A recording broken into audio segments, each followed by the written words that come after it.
चिड़िया का घोंसला।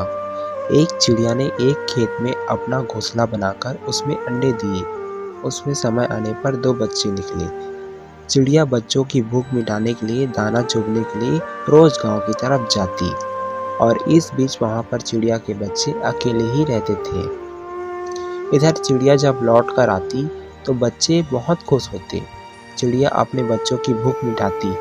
एक दिन चिड़िया ने देखा कि बच्चे बहुत डरे हुए हैं। बच्चों ने बताया कि माँ, आज खेत का मालिक आया था। वो खेत में खड़ा होकर बोल रहा था कि फसल पक चुकी है, कल बेटों से फसल की कटाई के लिए कहेगा। इस तरह तो हमारा घोंसला टूट जाएगा माँ, फिर हम कहाँ जाएंगे। बच्चों की बातें सुन चिड़िया माँ बोली, फिक्र मत करो, अभी खेत नहीं कटेगा।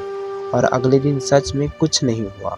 बच्चे बेफिक्र हो गए। कुछ दिन बाद चिड़िया को अपने बच्चे फिर डरे हुए मिले। बच्चे बोलने लगे कि माँ, वो किसान फिर आया था और कह रहा था कि कल नौकरों को कहकर खेत को कटवाएगा। इस बार चिड़िया की माँ फिर से बोली कि फिक्र मत करो बच्चों, कल भी कुछ नहीं होगा। कुछ दिन बाद चिड़िया के बच्चे फिर से डरे हुए मिले। इस बार बच्चों ने बताया कि माँ, आज फिर किसान आया था और वो बोल रहा था कि फसल कटाई में बहुत देर हो गई है, कल वो खुद आकर फसल को काटेगा।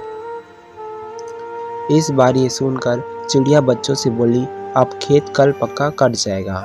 इस बार चिड़िया अपने बच्चों को लेकर तुरंत एक सुरक्षित स्थान पर चली गई। बच्चे हैरान थे और अपनी माँ से पूछने लगे कि माँ, तुम्हें कैसे पता कि इस बार फसल जरूर कटेगी।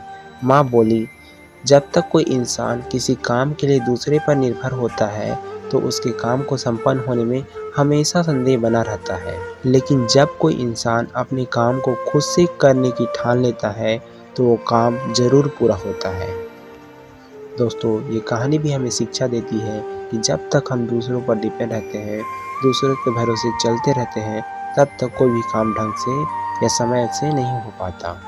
लेकिन जिस दिन हम अपने सारे काम अपने हाथ में लेते हैं और अपने हर काम में हम खुद जुट जाते हैं तो हमारे वो सारे काम पूरे होते हैं।